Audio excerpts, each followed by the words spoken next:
Assalamualaikum warahmatullahi wabarakatuh. Perkenalkan, nama saya Amelinda. Saya dari Universitas Negeri Makassar. Saya dari jurusan Pendidikan Bahasa dan Sastra Indonesia. Saya akan membahas tentang morfologi bahasa Indonesia dengan materi yang mencakup yaitu morfofonemik, kelas kata terbuka, dan kelas kata tertutup.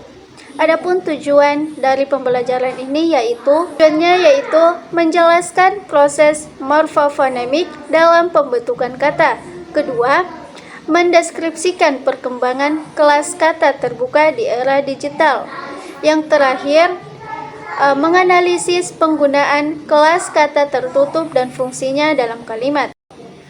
Nah, yang pertama yang saya akan bahas yaitu morfofonemik, di mana morfofonemik adalah perubahan bunyi yang terjadi ketika morfem digunakan. Terjadi karena penyesuaian bunyi agar kata mudah diucapkan. Selain pengertian dari morfofonemik, ada pun jenis perubahan dalam morfofonemik ini. Yang pertama yaitu asimilasi, yang kedua peluluhan fonem, dan yang ketiga penambahan fonem. Nah, kita bahas yang asimilasi dulu. Asimilasi yaitu penyesuaian bunyi agar mudah diucapkan. Contohnya, men ditambah upaya menjadi mengupayakan.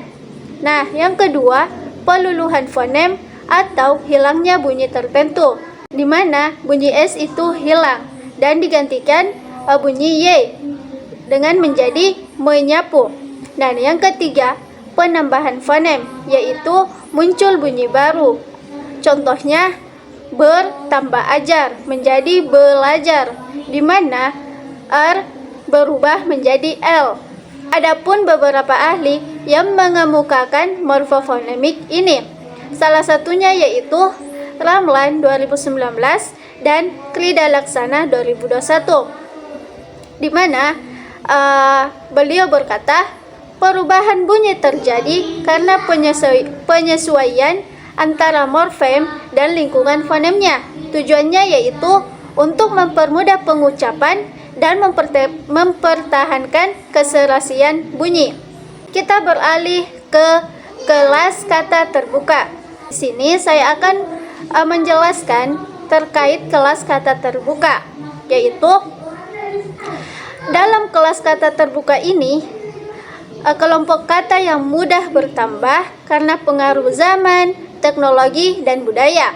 Contohnya yaitu yang terjadi saat ini, yaitu swafoto yang diambil dari kata selfie, unggah yang diambil dari kata upload, dan gawai, pindai, alay, mager, julid, kepo, doxing, halu.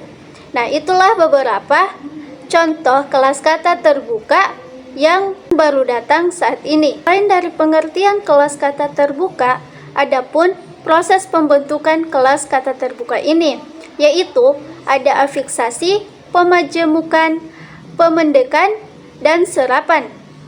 Nah, kita bahas satu persatu. Kita bahas afiksasi dulu. Afiksasi itu adalah penambahan imbuhan. Contohnya, gebet tambaan jadi gebetan, maka imbuhannya yaitu an. Yang kedua yaitu pemajemukan, yaitu gabungan dua kata. Contohnya swafoto, di mana swa itu satu kata dan foto itu dua kata.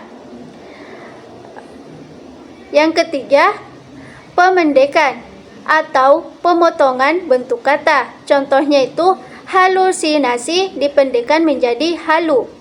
Terakhir yaitu serapan, yaitu mengambil dari bahasa lain. Contohnya yaitu upload yang diambil dari kata unggah. Dapat kita simpulkan bahwa kelas kata terbuka mudah berkembang karena pengaruh digitalisasi, dan banyak kata baru muncul dari medsos, teknologi, dan budaya populer. Kelas kata terbuka bersifat dinamis. Kita masuk di kelas kata tertutup. Untuk membahas lebih jauh kelas kata tertutup ini, maka kita harus pahami apa itu kelas kata tertutup. Yaitu, kelompok kata yang jumlahnya terbatas dan jarang berubah.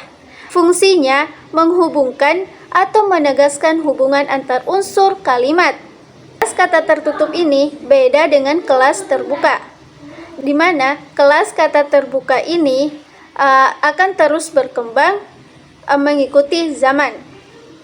Sedangkan kelas kata tertutup itu tidak mudah berkembang. Pun jenis dan fungsi dari kelas kata tertutup ini, yaitu kata depan fungsinya menunjukkan arah atau tempat. Contohnya di, ke, dari. Contoh kalimatnya seperti saya dari pasar.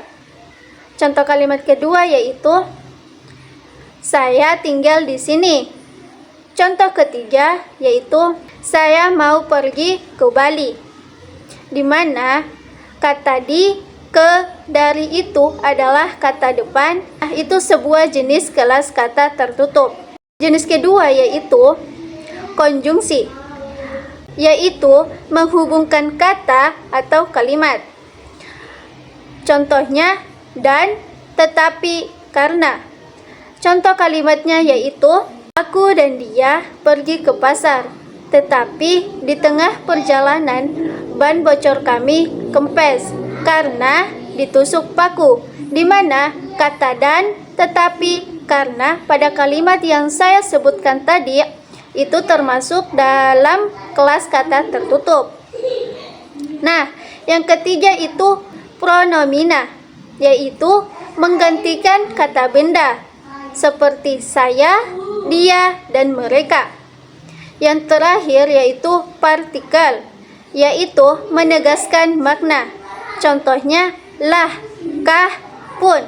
Contoh kalimatnya yaitu lah, kenapa begitu? Contoh kalimat yang kedua yaitu aku pun pergi dengan dia. Dari penjelasan yang saya paparkan tadi, di mana morfofonemik, kelas kata terbuka dan kelas kata tertutup, dapat disimpulkan bahwa morfofonemik menunjukkan perubahan bunyi dalam pembentukan kata.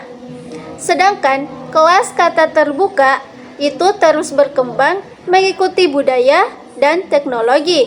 Dan yang terakhir, kelas kata tertutup, yaitu bersifat tetap dan menjaga struktur bahasa. Sekian dari penjelasan saya tentang morfofonemik, kelas kata terbuka, dan kelas kata tertutup. Semoga teman-teman bisa pahami dan semoga video ini bermanfaat. Terima kasih.